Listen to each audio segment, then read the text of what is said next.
Rothschild. I actually did try to look that up right before I left.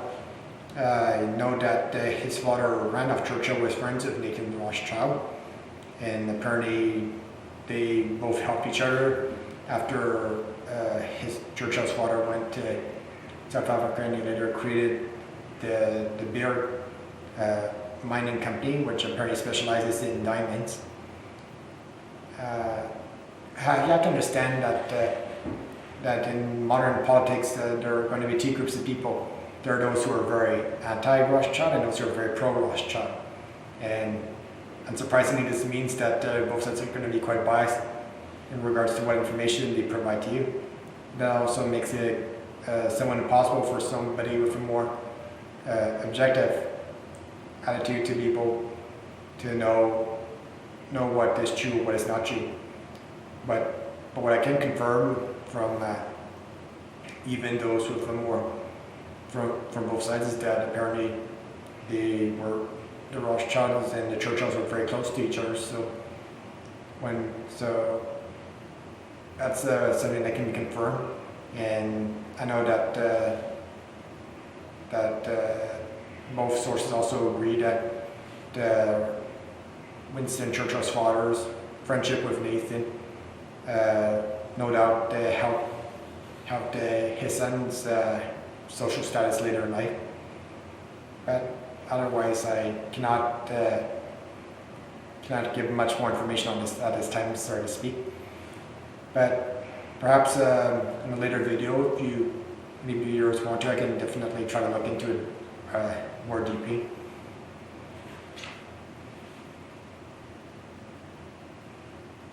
He's asking, for question number 14, what was the Allied attitude towards Iran between the year 1948 to 2022?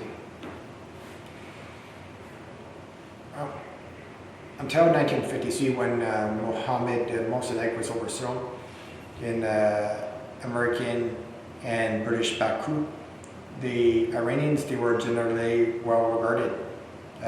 Their 1906 Persian constitution largely turned Iran into a somewhat secular-based democracy. And even during the Second World War, when a lot of other countries had fallen to either authoritarian fascism or communism, Iran remained, their government structure, so to speak, remained fairly close to what the Americans and British and Canadians take for granted. But then there was also the issue of the early 1950s when the Americans, out of fear that the Iranians would later side of the Soviet Union, had to democratically elected Mossadegh overthrown and then replaced with the Shah. According to later reports, part of the reason for this was because Mossadegh he refused to essentially bargain his way to the West, and because obviously the Americans did not like his response, so they essentially had him deposed. Until fairly recently, the official stance from the American and British governments was that they had nothing to do with in the overthrow of Iranian democracy. But quite somewhat more recently, this has changed, and now it's acknowledged that the CIA did in fact play a very prominent role in orchestrating the coup that brought the Shah to power. And then in 1979, people grew wary of the Shah as well, and then this revolution turned what had been a fairly westernized Iran over the previous century into a 7th century Sharia society. If you look at old pictures of Iran from say the 40s, 50s, 60s, or 70s, you would find that the people there, they dressed far more like Europeans than your modern average Middle Eastern country. And had it not been for American and British intervention regarding short-term economic benefits, then perhaps our relationships with Iran and perhaps the rest of the Middle East would still be far better, because it was not just in Iran that that Western-based societies were being implemented. If you look at old pictures of Afghanistan before the Taliban rise to power, which was largely with the funding of the American government came along, people there also, they just in a far more European-like manner. So we can criticize Iran and say that they're essentially hostile to the West, but to be fair to them, a lot of the hostility comes probably because of what the American government had done 70 years earlier, and something which they themselves had refused to take any responsibility for until only in the last decade or so. And of course, as I'm certain you understand, there are recent revolutions in Iran.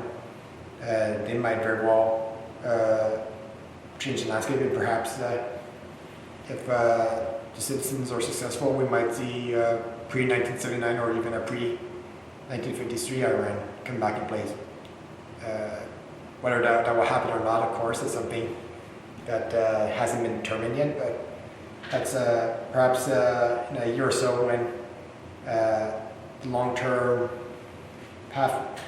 political path of the country is more apparent, and I'll try to make a new updated video on that as well.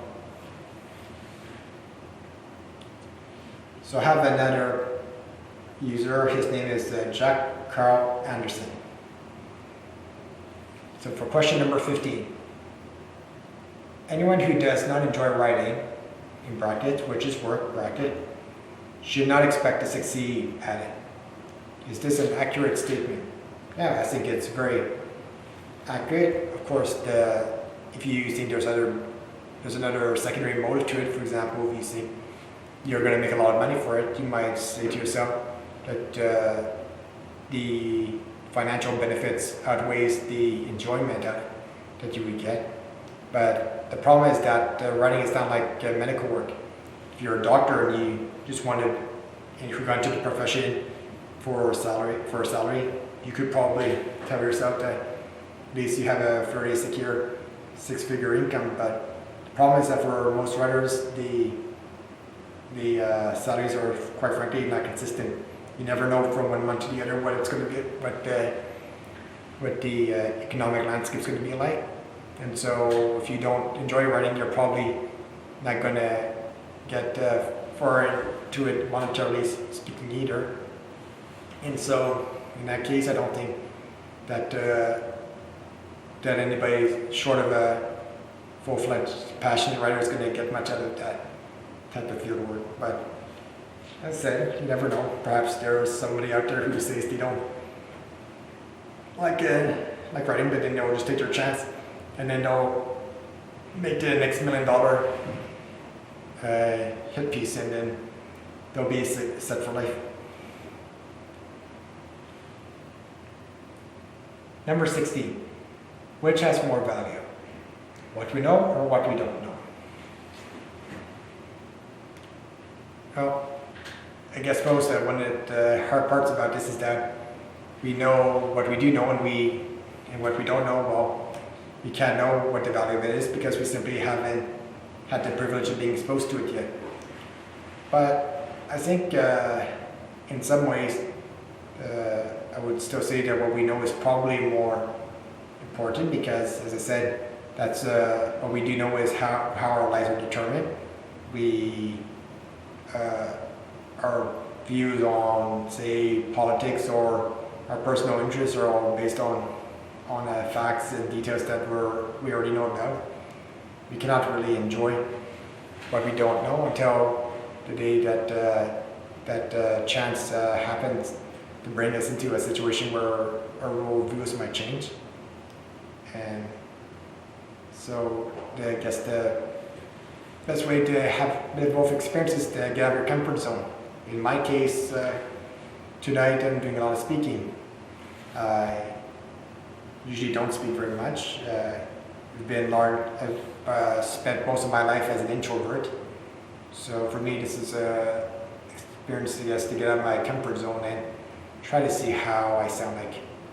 I know that might not seem like much for most people, but for me, it's quite a challenge.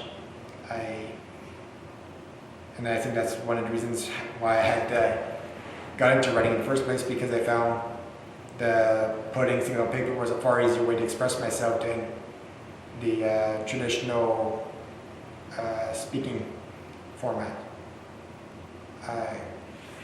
And I'm certain that if I keep practicing, I'll probably get better over time. But as I said, this is just me testing something that I don't know right now in front of this camera. So in that sense, I think that the best advice is to value what you do know, and then from time to time push your boundaries a little bit into unknown territory, and then see from there whether or not your perception on anything will be altered as a result. Question number 17. Is it possible that fiction reveals truth, while non-fiction is a harbor for the liar?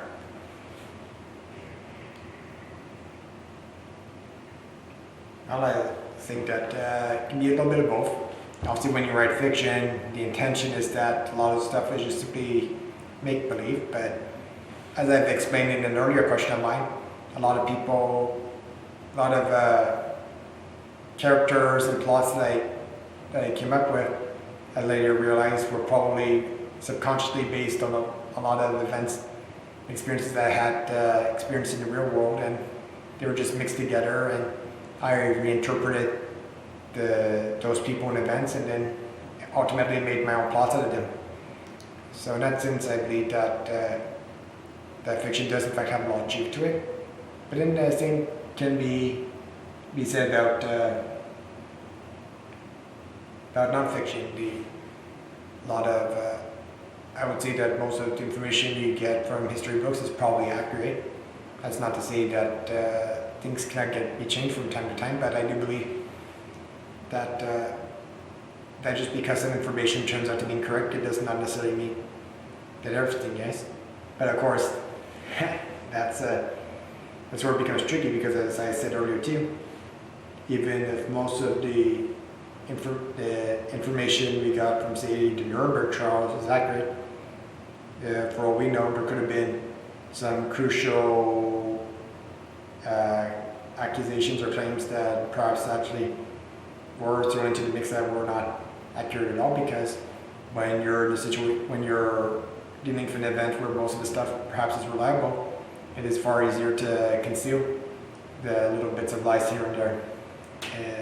Now, in the case of Nuremberg, notable examples would be the Soviets often accusing the Germans of committing atrocities which they themselves committed, and same probably applied to the Allies themselves on one extent to the other.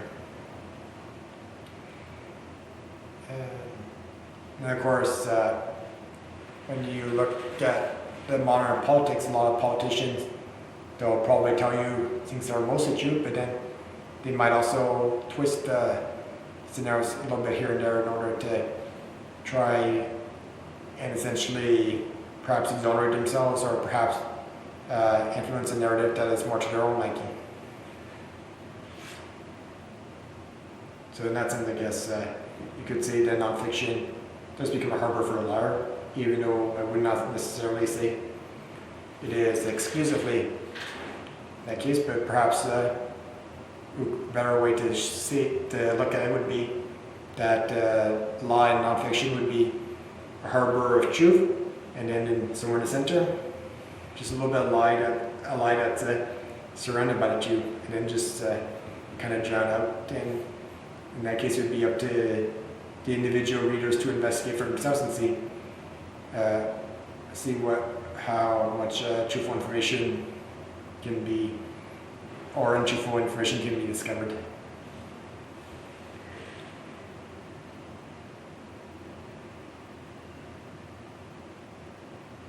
Question number 18. It takes bravery to remain skeptical. How true is this statement?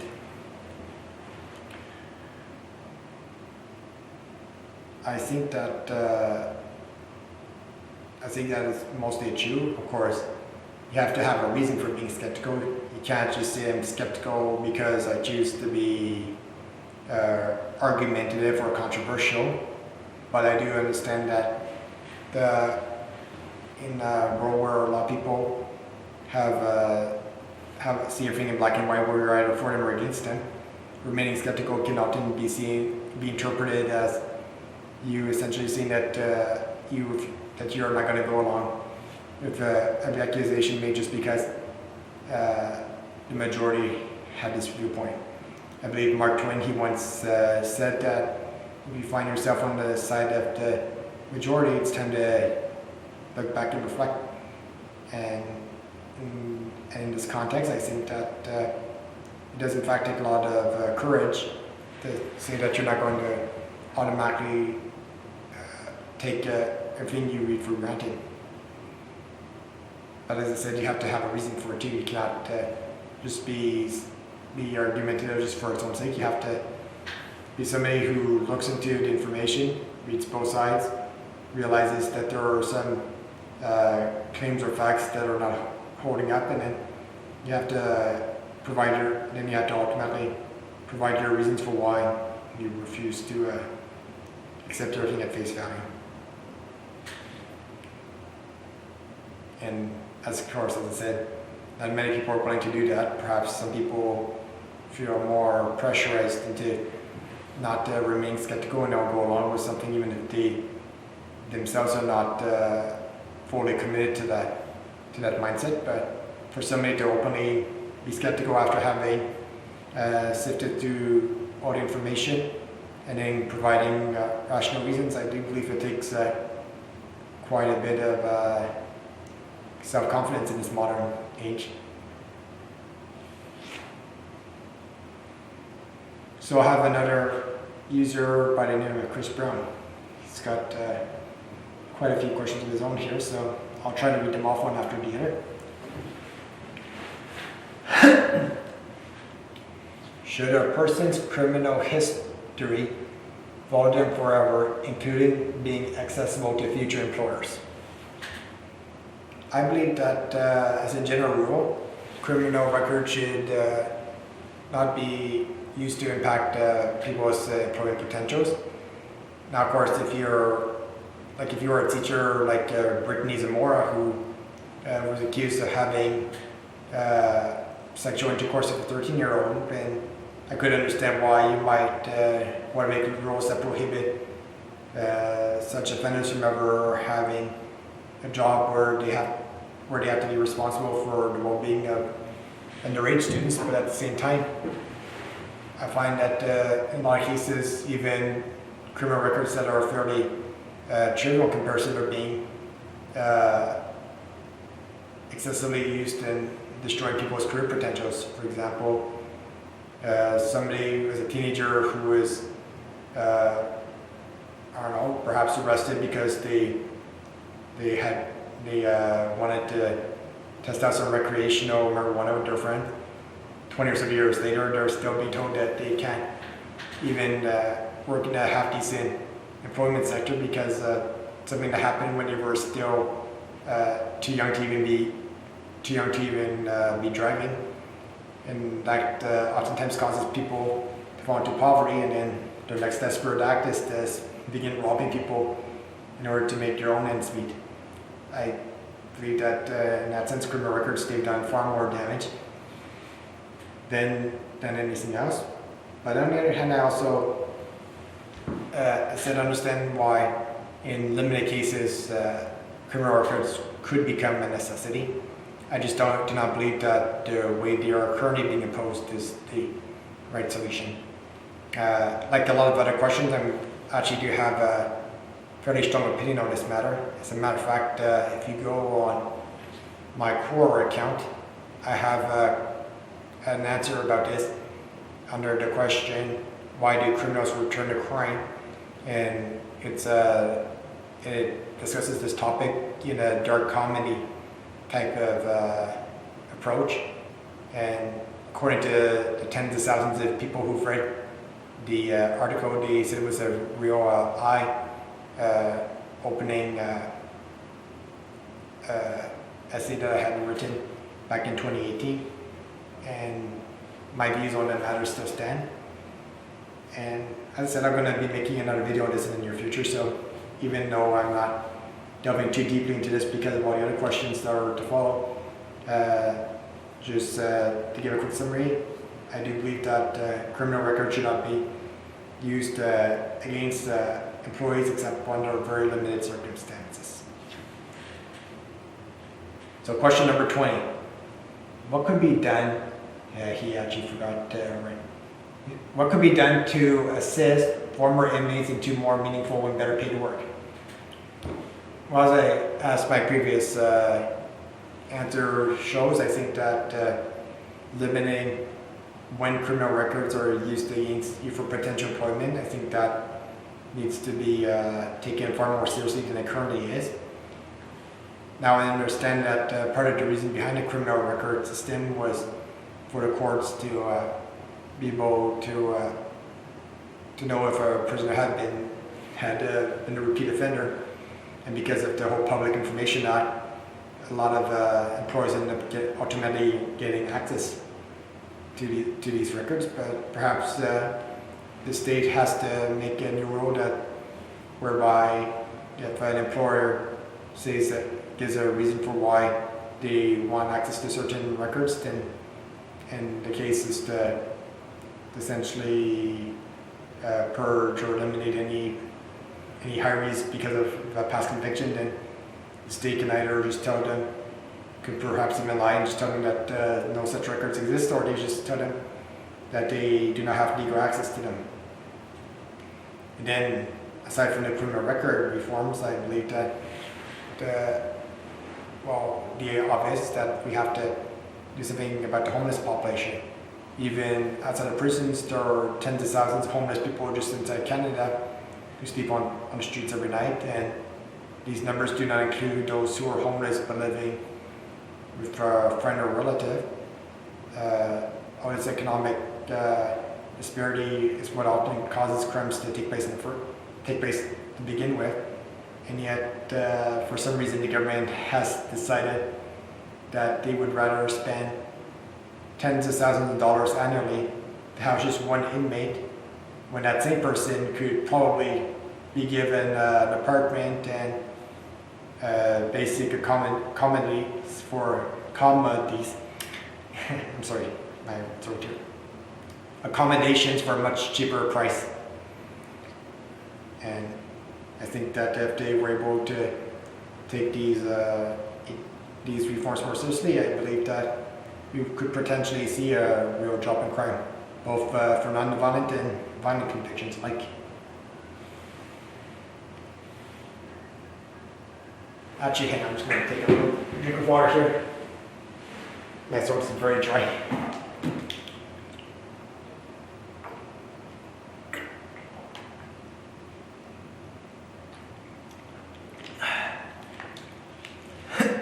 Sorry about that. Hopefully this will at least cut down on the number of awkward instances where I had to re-elaborate what I was trying to say. So for question number 21, what could the USA do to better treat the mentally ill and keep them out of the prison system?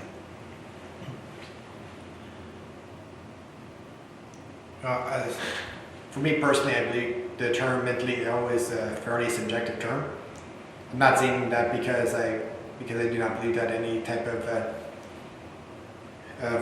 mental health disturbance exists. It's just that a lot of times what is considered mental illness is really down to an individual person's perspective. For example, as of late, I'm hearing a lot of stories from the Canadian government that their sudden rise in the extreme left and extreme right factions is in regards to mental illness being driven by the recent COVID lockdowns. And of course, when you read into why so many people are rioting in the first place, the reasoning is probably not so out of touch with reality as the news articles would try to indicate. For example, the poor job workforce, the abysmal workforce that Canada, the United States, and as well as other countries are experiencing is no doubt a primary motive behind these sudden change in political allegiances, and yet the government that initiated lockdowns to begin with, and that ultimately resulted in millions of jobs being lost, for some reason they refuse to see their own fault in all this. And as the longer this continues, the more drastic I think the situation is going to get.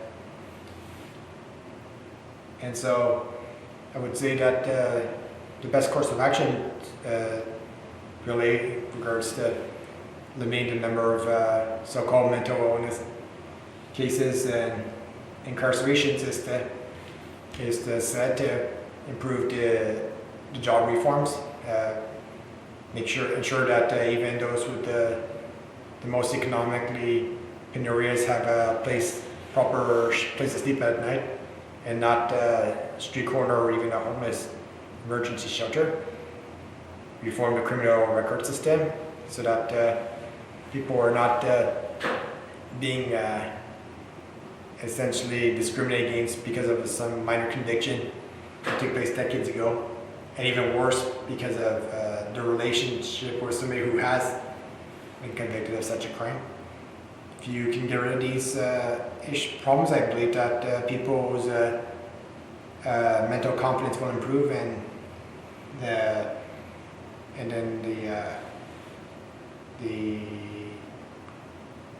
believe that this question could easily be resolved.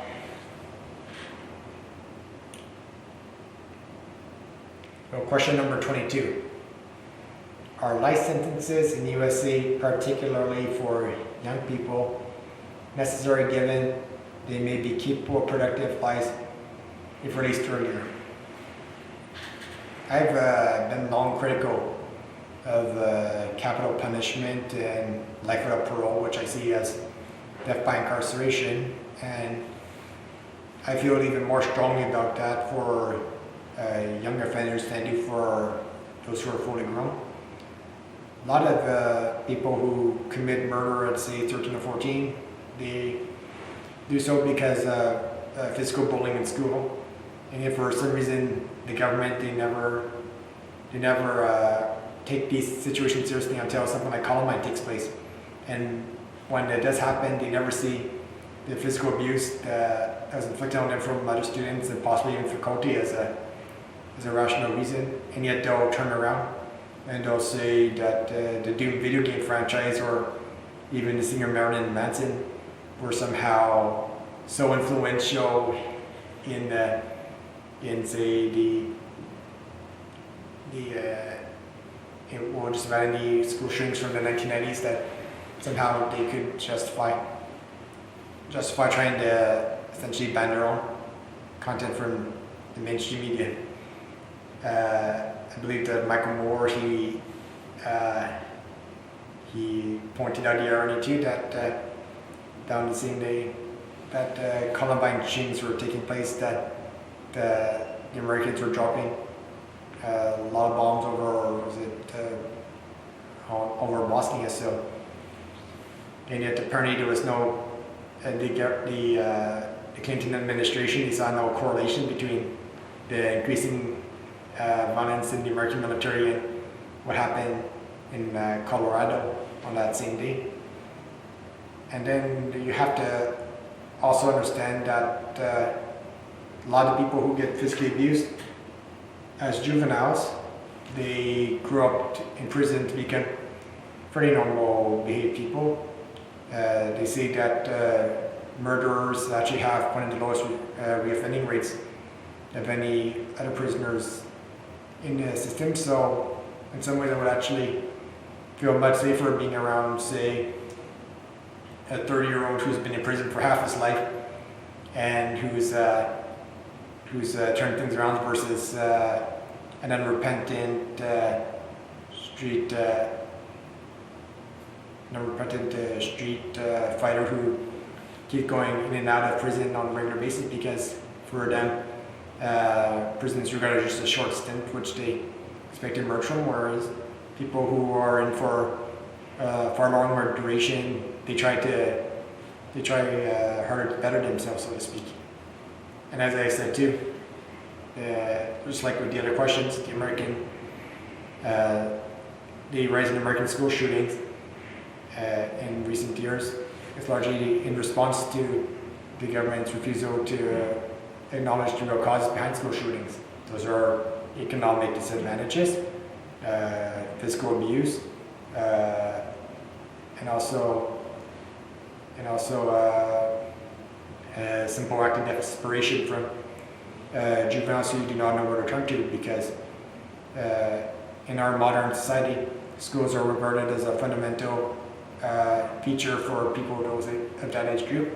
They do not have the choice to not go to school, so when they do attend, they are exposed to all kinds of negative attacks that could potentially break anybody's spirit.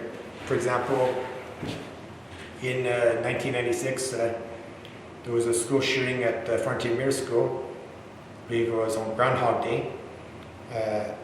14-year-old Barry Lukaitis, he killed 2 students, and a teacher and a wounded another classmate with a bullet in her arm.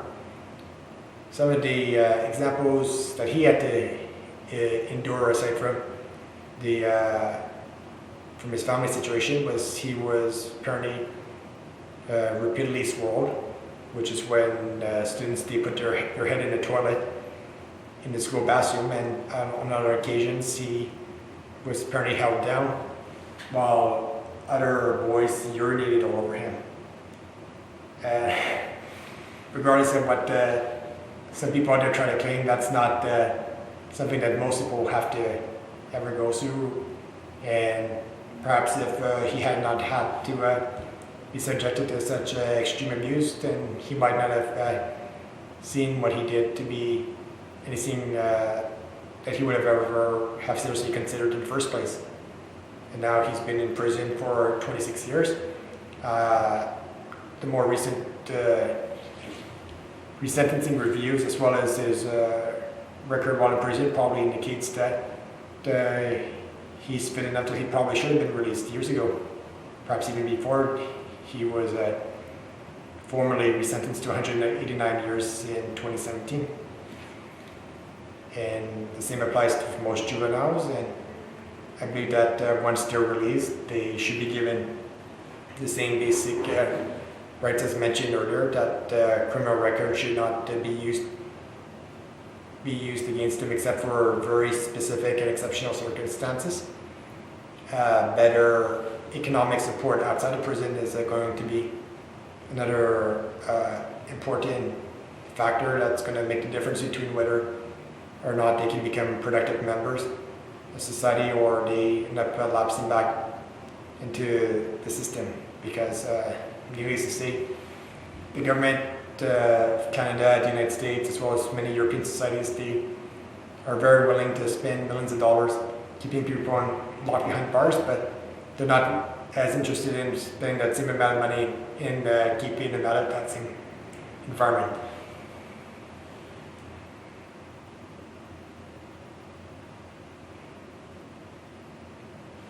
So question number 23. What, if anything, could be done to reduce the availability of illegal firearms in the USA? Well, I think that, as mentioned earlier, economic reforms could probably make give people less reason to want to use their firearms in the first place. You go to countries in, say, El Salvador, which, from what I understand, has the highest homicide rates in the world. One of the reasons why the crime rates are so high there is because people are also, it's also considered one of the poorest countries when it comes to average GDP.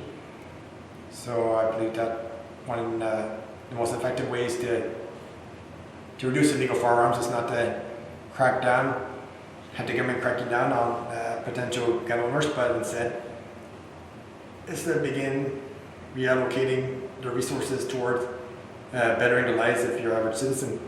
If people believe that they're going to be able to get food and proper shelter without having to burglarize somebody else's residency, not only are they not going to have any need to buy an illegal weapon to begin with, the people who fear the prospect of being robbed are not going to have any legitimate concern that would prompt them to want to own their own firearm. And until people begin to realize that situation, I believe that legal firearms are going to continue to remain high, and perhaps even more so now because of the COVID lockdowns, which were done in a somewhat irresponsible manner. But I think that if the state right now were to turn this around and begin prioritizing the need of the average citizen over military spending, then I believe that this problem could probably cure itself over time.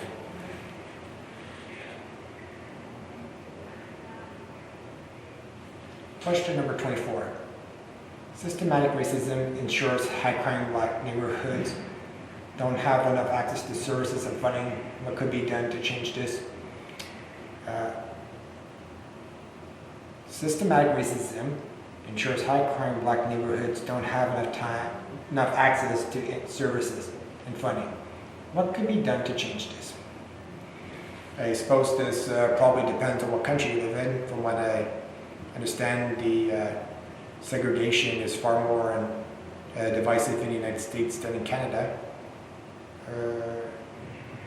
Well, what I will say is that I'm not going to delve too deeply into this topic on this particular video, but I will mention that